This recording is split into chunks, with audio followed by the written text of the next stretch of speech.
안녕하세요, 여러분. 자동화 설비 두 번째 시간입니다. 지난 시간에 자동화의 정의에 대해서 배웠었죠. 오늘은 자동화의 역사에 대해서 공부를 해볼 거예요.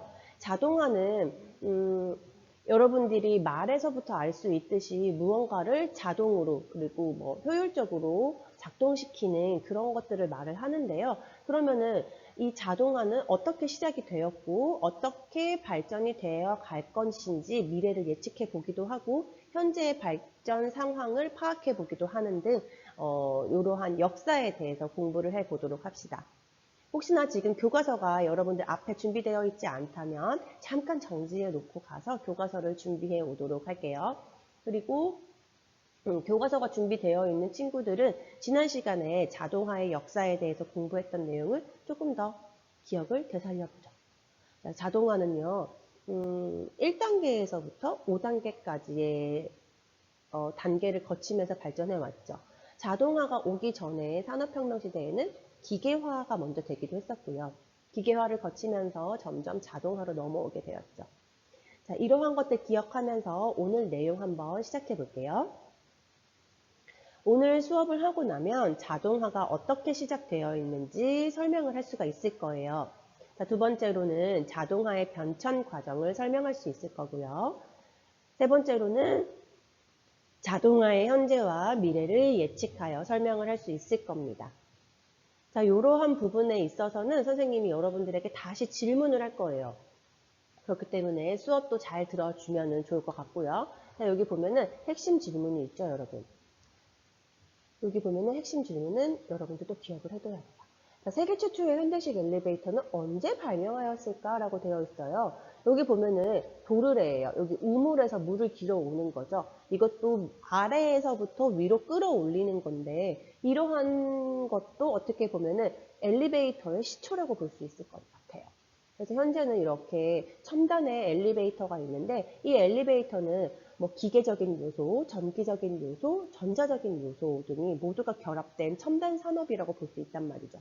그래서 현재 사용하고 있는 이 엘리베이터는 어떻게 발명이 되었고 이러한 자동화는 어떻게 시작이 되었는지 지금부터 선생님과 함께 살펴보도록 하겠습니다. 자, 우리가 살펴볼 첫 번째 내용입니다. 자, 첫 번째 살펴볼 내용은 헤론의 자동문이라는 건데요. 요거 시작하기 전에 여러분, 우리가 지금 보고 있는 요 자동화라는 부분, 요 자동화는요, 이 자동화를 한번 보면은, 자동화의 첫 번째 조건이 스스로 움직일 수 있는 움직이는 동력이에요. 움직일 수 있는 동력입니다.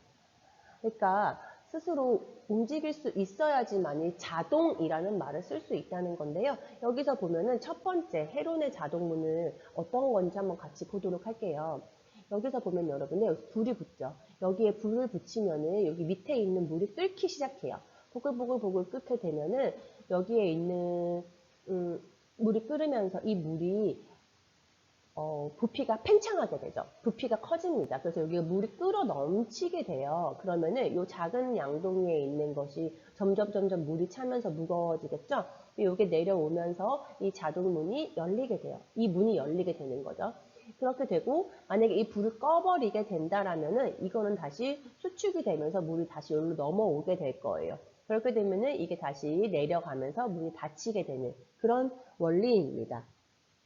그래서 1세기 이집트에서 헤론이라는 과학자가 설계한 자동문의 예상도예요. 그래서 이러한 것이 어떻게 보면 자동화의 시초가 아니었을까 하고 있어요. 그렇다면 현재 우리가 공장 자동화 같은 우리가 현재의 시스템과 비슷한 자동화의 시초를 본다면 1900년대에 포드 자동차의 컨베이어 시스템입니다.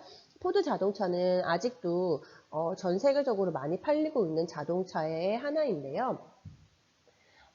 이 포드 자동차에서 컨베이어 시스템과 트랜스퍼 머신에 의한 자동화를 시작하게 되었어요.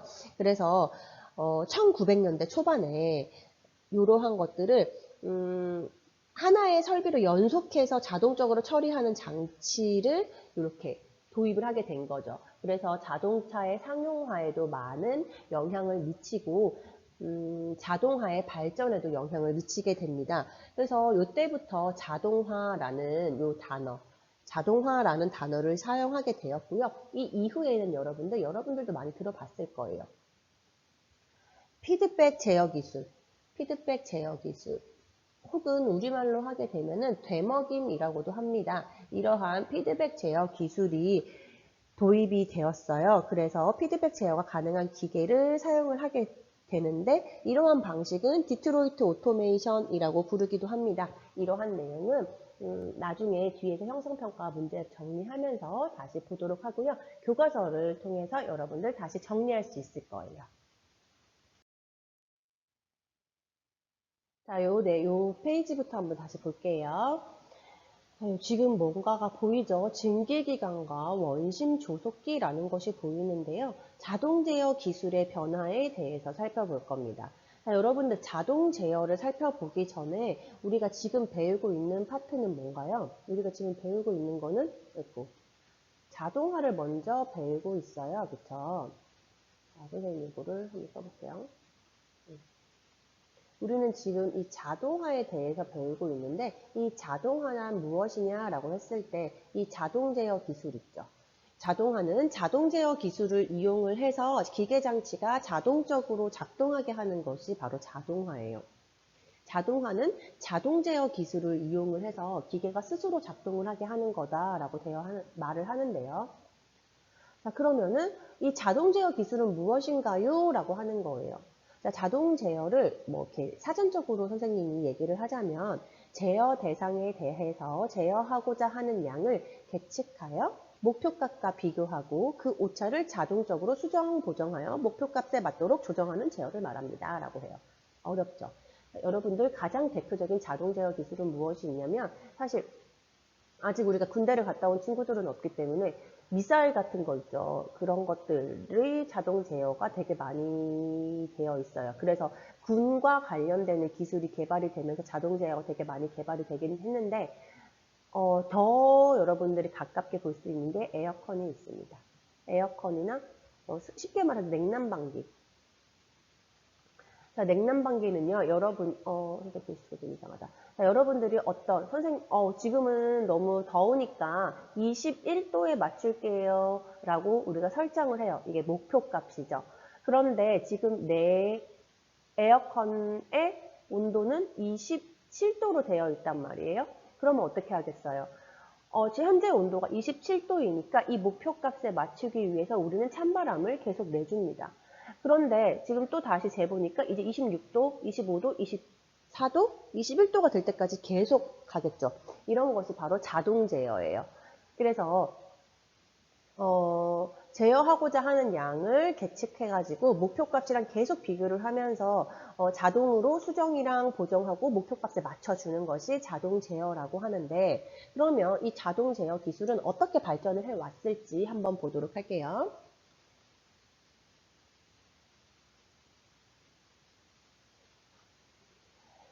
자, 여기 지금 여러분들 보면은 18세기 말쯤에 자동 제어 기술이 발달하기 시작했어요. 그래서 제임스 와트라는 사람이 증기기관 요거를 만들었죠. 제임스 와트라는 사람이 이 증기기관을 만들었는데 이 증기기관이 돌고 있어요. 그렇죠? 요 회전수를 조절하기 위해서 원심 조속기라는 것을 개발합니다. 그러니까 이 원심 조속기는 증기기관의 회전수를 조절하기 위해서 고안이 된 공업 분야의 최초의 자동 제어 장치예요.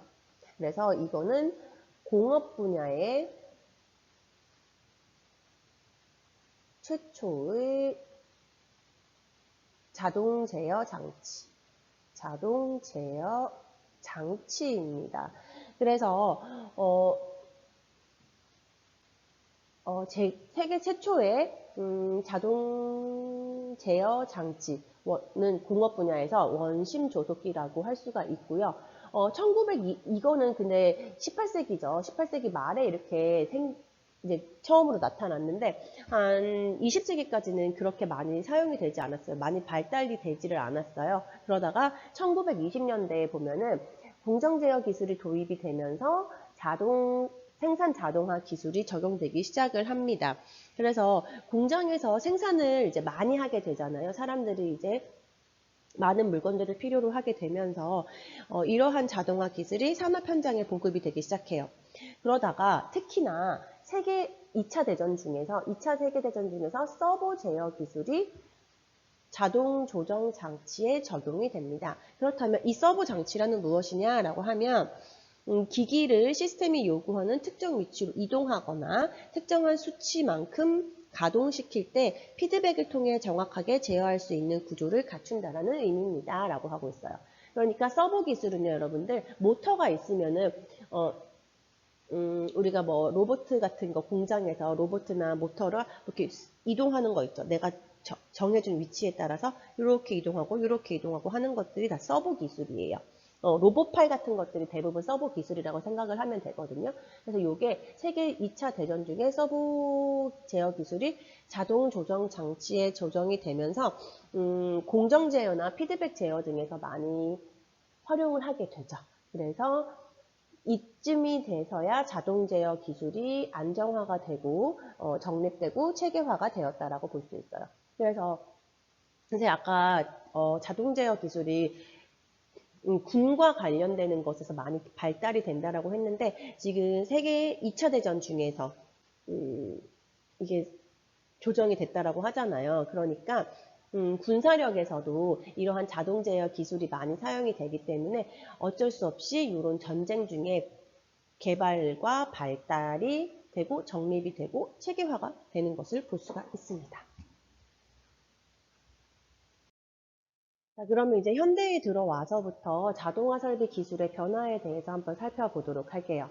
1955년도 이전까지는 자동차를 대량으로 생산하기 위한 단순한 설비였어요. 아까 봤던 것처럼 포드 자동차에서 컨베이어 시스템과 머신과 같은 그러한 단순한 그러한 설비가 필요했는데 이때는 간판 생산 방식이나 혼료 생산 방식 등 다품종 중량 생산 설비를 개발했다라고 되어 있습니다. 자, 여러분들 여기서 간판 생산 방식은 JIT라고도 하는데요. JIT. 이거는 여러분들 슈퍼마켓에 가면은 이렇게 앞에 물건들이 쫙 나열이 되어 있죠. 그런 것처럼 이렇게 물건들을 위에 앞에 진열대에서 올려놓는 것으로부터 힌트를 얻었다라고 해요. 그래서 카드나 눈에 보이는 기록이라는 뜻이고요. 생산에 관련된 모든 내용이 들어 있습니다. 그래서 이거는 토요타 자동차 알죠, 여러분들? 그 토요타 자동차에서 재고를 혁신적으로 줄이기 위해서 도입한 방식이라고 해요. 그 다음 여기 뒤에 보이는 혼료 생산 방식은요. 하나의 컨베이어 벨트에서 2가지 이상의 제품을 만들어내는 것을 말합니다. 보통은 하나의 컨베이어 벨트에서 하나의 제품을 조립하고 뭐 작동시키기 위해서 이렇게 지나가죠. 근데 그거를 2가지를 한 번에 할 수 있게 하는 것이 혼료 생산 방식이에요. 자, 1955년도까지는 여러분들 세계 정세도 좀 많이 어지럽죠. 그래서 다품종 중량 생산을 하기 위한 설비가 많이 개발이 되어 있어요. 자, 다양한 품종이긴 하지만은 많이 또 해야 되는 거예요. 인구수도 많고 하기 때문에. 그리고 이제 점점 생활 수준이 올라가고 있기 때문에 일상생활에서 필요한 물건들을 많이 찍어내야겠죠. 그래서 다품종 중량 생산 설비 개발 방식이 이때까지는 있었고요. 1960년대로 넘어오면서 다품종 소량 생산 시스템으로 넘어옵니다. 자, 이게 그룹 테크놀로지라고 해가지고 GT라는 방식인데요. 얘는 다품종 소량 생산의 효율을 높이기 위해 생산 과정에서 부품의 형상, 치수 및 공작법 등의 유사성에 유의해서 요거를 분류하고 각 그룹에 대해서 최적의 공작 기계를 할당하는 등의 생산 기술을 말합니다. 그래서 1960년대에 다품종 소량 시스템을 관리하기 위해서 GT라는 방식이 도입됐어요. 그래서 유연 생산 필요성이 증대가 됩니다. 왜냐면은 되게 많이 필요할 때도 있고 조금 필요할 때도 있잖아요. 그래서 이러한 것들을 생산되는 양을 조절하기 위해서 유연 생산 필요성이 증대가 되면서 60년대 초에는 약간의 변화를 겪게 되죠. 1970년이 되면서요.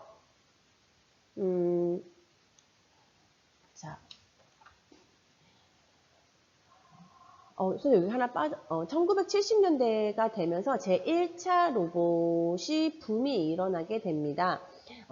조작용이라고 되어 있는데, 옮기는 거에 대한 거예요. 그러니까 뭐, 이 라인에서, 이 컨베이어 벨트에서 옆에 컨베이어 벨트로 움직일 때 사람이 하나하나 움직이는 것이 아니라 로봇이, 로봇 팔로 이렇게 움직여주는 것들을 말을 하는 건데요. 그래서 각 개별 기계들의 공정관을 무인으로 연결하는 AGV라는 것이 도입이 되기도 합니다. 어디 좀 적어줄까요? 여기 보면은 70년대에서 조작용이라고 하죠. 그래서 NC 공작기계나 머시닝 센터 등을 개별 기계의 공정을 무인 운반차로 연결을 하는데요. 이 무인 운반차가 AGV, 무인 운반차로 볼 수가 있습니다. 그래서 이런 것들로 선생님 글씨 좀 못 알아볼 수도 있겠네. 자, 이런 무인 운반차로 각각의 라인을 연결을 한 FMS가 도입이 되었다라고 합니다. 그래서 1980년대에 들어오면서는요, 뭐 각종 뭐 CAD나 컴퓨터용 CAD-CAM 이런 것들이 또 많이 활용이 되면서 점점 생산성도 올라가고 자동화 설비 기술이 첨단 기술로 발전하게 됐죠. 그 다음에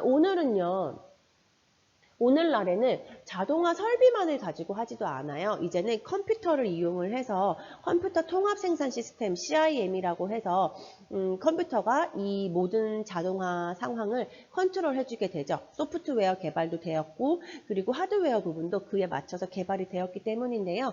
그래서 오늘날에는 컴퓨터 기술, 정보통신 기술, 정보 처리 기술까지 해가지고 컴퓨터 통합 생산 시스템이 CIM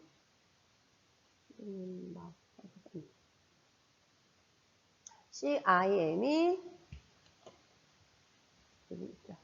CIM 시스템 혹은 지능형 생산 시스템, 자동으로 뭐 모델을 변경한다든지 생산량을 조절한다든지 하는 것들을 요즘에는 활용을 하고 있습니다. 그래서 여러분들이 각 세대별로 55년까지는 이러한 특징이 있고요. 60년대 초에서부터 70년대까지는 이러한 특징, GT라는 이 시스템이 개발이 돼서 적용이 됐고 70년대는 NC 공작기계가 도입이 되면서 1차 로봇 붐이 일어났고요. 80년대는 2차 로봇, 지각도 하고 알아듣고 그리고 판단도 할 수 있는 로봇이 도입이 되었다는 거고요. 오늘날에는 CIM이나 IMS 같은 시스템이 자동화에 도입이 되고 정착이 되었다는 것을 볼 수가 있습니다.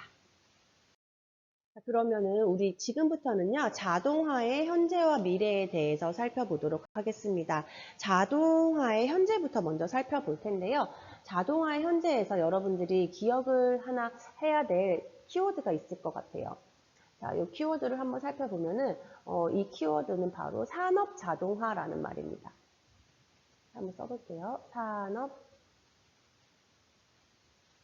자동화입니다. 자, 산업 자동화라는 것은요, 교과서 25페이지에 나와 있는데요. 선생님 한번 읽어볼게요. 제품을 제조하는데 설계부터 생산의 제어 시스템, 로봇이나 컴퓨터를 이용한 생산 설비 등을 기계나 컴퓨터에 의해 자동화한 일괄 생산 시스템을 말한다라고 되어 있어요. 그러니까 쉽게 얘기해서 우리가 공장에서 물건을 만들죠. 이러한 제품을 제조하는 데에서 설계부터 제품이 나오는 데까지 모든 것이 자동화가 되어 있는 것이 산업 자동화라고 볼 수가 있어요. 그러면 우리나라의 산업 자동화 수준은 어떤가라고 봤을 때 이 산업 자동화의 수준은 제조업 분야에서는 그 로봇 밀도랑 NC 공작 기계 보유 밀도로 측정을 하는데 이 제조업 분야에서는 우리나라가 거의 세계 최고 수준에 보유하고 있다고 합니다. 그래서 우리나라의 산업 자동화는 되게 많이 이루어져 있다라고 보면 될 것 같아요. 선생님이 이 앞에서 설명을 해줬는데 포드 자동차에서 컨베이어 시스템을 도입을 하면서 자동화의 시초가 되었다라고 말씀을 드렸죠. 그래서 이러한 자동화, 공장에서의 자동화를 거치면서 로봇이 많이 적용이 되게 되었는데요. 현재 산업 자동화는 외팔 로봇이죠. 이쪽 벨트에서부터 이쪽 벨트로 옮겨준다든지 아니면은 뭐 여기에서 조립을 해주는 그러한 것들, 외팔 로봇이 이 산업 자동화에서 가장 중요한 역할을 하고 있다라고 합니다. 자, 센서가 또 많이 개발이 됐어요. 그리고 정보통신 기술도 많이 개발이 됐고요. 그리고 제일 가장 큰 거는 컴퓨터가 너무나도 성능이 좋아졌죠. 그리고 정보통신 기술도 너무 나날이 발전을 하고 있고요. 그래서 4차 산업혁명이라는 것에서 가장 중요한 템이 무엇이었냐면은 IoT 기술이었습니다. 이런 IoT 기술도 정보통신 기술이 개발이 되었기 때문에 적용을 할 수가 있었고 그러한 기술들을 우리가 산업 현장에도 적용을 시킬 수가 있게 된 거죠. 다음 20세기 말부터는요. 무인 공장, 무인화가 되었습니다. 무인화라고 하는 거는요.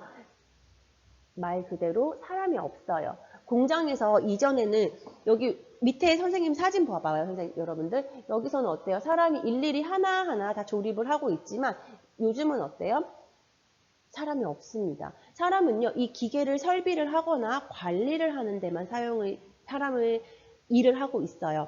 그래서 이러한 무인화를 통해서 노동력을 절감할 수가 있을 것이고, 그리고 또 생산을 더 극대화할 수가 있을 거예요. 여러분도 잘 알다시피 사람들은 일을 할 수 있는 시간이 딱 정해져 있죠. 하지만 로봇은 계속해서 돌아갈 수 있기 때문에 생산량에 있어서도 사람과 비교를 할 수 없을 것이고 처음에 구축하는 데 비용은 많이 들지라도 그리고 계속 유지보수만 해주면 되기 때문에 노동과 관련되는 비용을 절감할 수 있는 효과도 있습니다.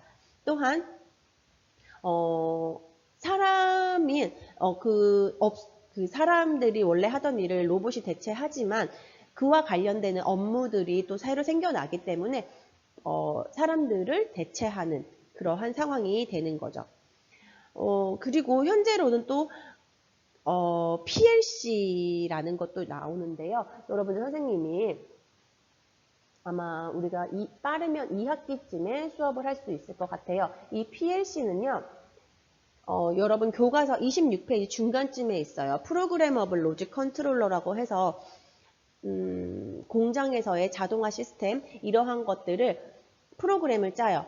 여기에서부터 버튼을 누르면은 전원이 켜지고 이 전원이 켜지면은 모터가 돌아갑니다.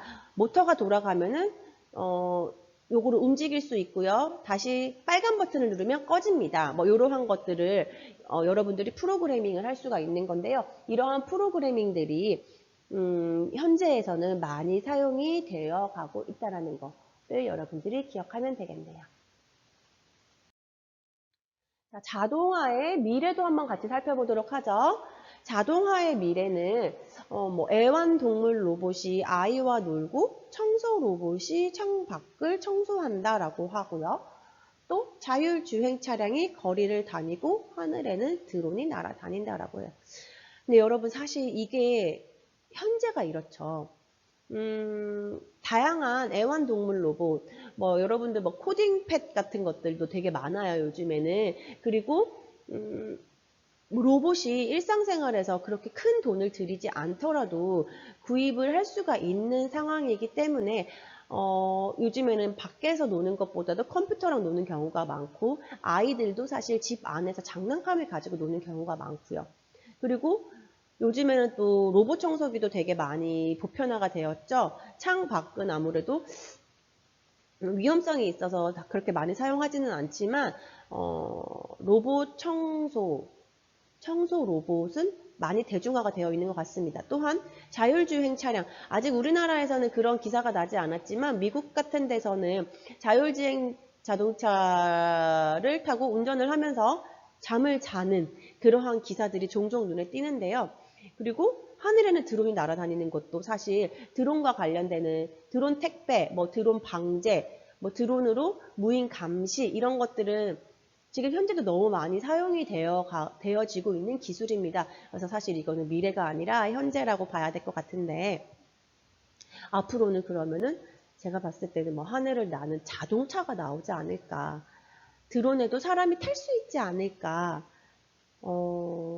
운전자가 필요 없지 않을까. 뭐 이러한 미래를 꿈꿀 수 있을 것 같습니다. 자, 그렇다면 다음 내용으로 넘어가 보도록 하죠. 자동화의 미래에 대해서 조금 더 살펴볼까요? 자동화는 자, 자동화의 미래를 살펴보면은 지능화된 스마트 자동화 설비는 로봇이 인간과 공존하게 할 거고요. 미래의 자동화 세계는 인간과 함께 생활하는 일상이 될 것이다 라고 하고 있어요. 제가 생각할 때도 우리가 지금 살아가고 있는 이 모든 주변 환경들이 다 자동화가 되지 않을까 합니다. 선생님이 방금 말한 것처럼 운전도 자율주행 시스템으로 자동화가 될 거고, 우리가 뭐 현재는 전화를 버튼을 뭐 하나하나 다 누른다고 하면은 뭐 이제는 한 개만 누른 저절로 전화가 간다든지 문서 작성이 된다든지 뭐 이러한 것들 가정에서도 지금도 뭐 IoT를 통해서 난방이나 전등 같은 거를 조절하는 걸로 알고 있는데 그러한 것들이 조금 더 보편화가 되지 않을까. 그리고 여러분들이 앞으로 할 직업 생활에 있어서도 자동화가 되어서 사무 자동화나 아니면 공장 자동화 등이 되어서 조금 더 편리하게 살아갈 수 있지 않을까라는 생각을 해봅니다. 자, 그렇다면은 여러분들이 생각하는 자동화의 미래는 어떤 것이 있는지 꼭 기억을 해두세요. 이 부분은 선생님이 과제를 낼 예정이기 때문에 여러분들이 생각을 한번 하고 넘어가면 좋을 것 같습니다. 자, 그러면은 자동화 기술과 산업혁명 한번 살펴볼게요. 자, 여러분들 선생님 앞 시간에 선생님이 올려준 동영상을 보면은 산업혁명과 관련된 동영상이 있었죠. 그리고 여러분들 과제도 해서 이제는 잘 알 텐데 1차 산업혁명, 2차, 3차, 현재는 4차 산업혁명까지 왔습니다. 자, 1차 산업혁명 때는요. 단순했어요. 증기기관을 발명했죠. 그래서 이 증기기관을 발명하면서 기계도 발명하게 되었고 그리고 또 방직 기계 등을 개발하게 되면서 공장이 늘어나고 그리고 일거리도 늘어나게 되고 이 사회가 진짜 많이 바뀌었죠. 그렇게 되면서 2차 산업혁명에서는 19에서 20세기 초였죠. 이거는 전기에너지 기반으로 대량 생산이 가능하게 되었습니다. 그러면서 3차 산업혁명 20세기 후반에 들어오면서부터 이제는 정보기술이랑 이러한 기술 개발이 결합이 되어 가기 시작합니다. 그래서 인터넷 기반의 지식정보혁명이 일어나게 되었고요. 현재 4차 산업혁명은 2016년 1월에 스위스에서 다보스 포럼에서 이제는 4차 산업혁명 시대이다. 이 4차 산업혁명 시대에는 모든 것이 연결되어 있고 이 모든 것이 연결된 거에서부터 우리는 무언가를 생산해내고 무언가를 얻어내게 될 것이다 라고 하면서 인공지능이랑 IoT가 기반이 되게 되었습니다. 그래서 뭐 빅데이터라든지 뭐 다양한 새로운 컴퓨터 사이언스, 데이터 사이언티스트 이런 새로운 직업들도 나오게 되고 새로운 산업군이 등장하게 된 거죠. 그래서 여러분들은 이 산업혁명과 이거와 관련된 자동화가 어떻게 연결을 할 수 있는지 여러분들이 곰곰이 생각을 해보면서 정리를 하면 좋을 것 같아요. 이 부분은 나중에 선생님이 다른 방식을 통해서 다시 여러분들과 확인을 해보도록 하겠습니다. 자, 그렇다면은 미래의 신기술에는 어떤 것이 있을지 선생님이랑 한번 같이 살펴봅시다. 자, 그러면 첫 번째로는 물리학 기술이 발달할 것 같아요. 현재도 3D 프린팅을 많이 하고 있어요. 근데 이 3D 프린팅이 조금 더 일반화되면서 더 다양한 분야에 이용이 되지 않을까 하고요. 로봇 역시도 아예 우리 일상에 들어오게 되는 거죠. 현재도 뭐 공항에 가면은 로봇이 서빙을 하는 경우가 좀 종종 있어요. 여러분들 봤을 수도 있는데 이러한 로봇 공학들 아니면은 무인 운송수단, 자율주행 자동차나 아니면 드론을 이용해서 무인으로 운송할 수 있는 그러한 것들이 생길 수도 있고요.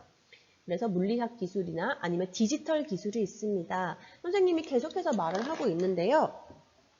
IoT 기술이 사물 인터넷, 어디에서나 인터넷을 사용을 할 수 있도록 하는 거고, 아니면 빅데이터 기술이죠. 우리는 지금 많은 데이터를 생산해내고 있어요. 사실 여러분들이 핸드폰을 들고 집에서부터 학교까지 걸어오는 순간에도 여러분들은 통신회사에 여러분들의 경로와 관련하는 데이터를 제공을 하고 있습니다. 이러한 데이터를 어떻게 가공을 해서 어떻게 정보화 시키느냐 하는 것이 앞으로의 유망, 새로운 기술이 될 수 있는 거죠. 그리고 인공지능이에요. 여러분들 지금 여러분들이 네이버나 다음에 검색을 했을 때 계속해서 비슷한 검색어들이 뜬다거나 아니면 하나 물건을 클릭을 했을 때 계속해서 비슷한 물건들이 추천 물건에 올라오는 것을 알 수 있을 거예요. 이게 바로 인공지능인데요. 이러한 기능 등을 앞으로 사용해서 좀 더 발전시켜서 여러분들 삶을 조금 더 편리하게 할 수가 있는 미래의 신기술입니다. 자, 마지막으로 생물학 기술이에요. 떼놓을 수가 없을 것 같은데요. 합성 생물학 등 유전 공학이 있을 수 있고 아니면은 식량과 관련되는 이러한 공학이 있을 수 있고 병과 유전병이 있으면 이런 것도 고칠 수도 있을 거고 스마트 의료 눈으로 보기만 해도 아니면 간단하게 스캔만 해도 병을 진단할 수 있고 그리고 처방을 할 수 있는 게 있죠.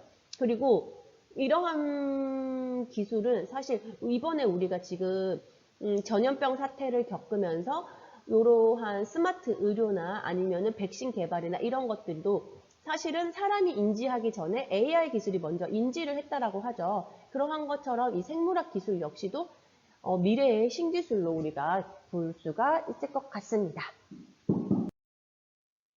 자, 그렇다면 우리나라가 이 자동화 기술을 위해서 기울이고 있는 노력을 한번 살펴보도록 하겠습니다. 여러분들 교과서는 31페이지예요.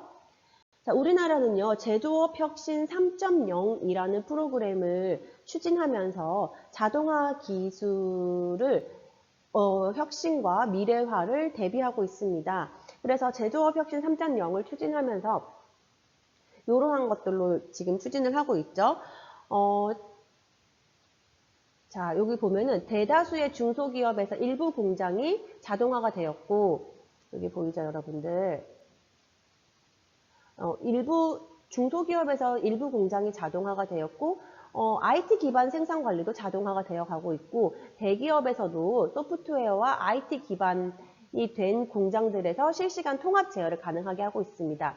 현재는요, 국내외 선도 기업을 통해서 4차 산업혁명과 그리고 3.0, 이 제조업 혁신 3.0을 통해서 IoT와 CPS 기반의 맞춤형 유연 생산을 하려고 합니다.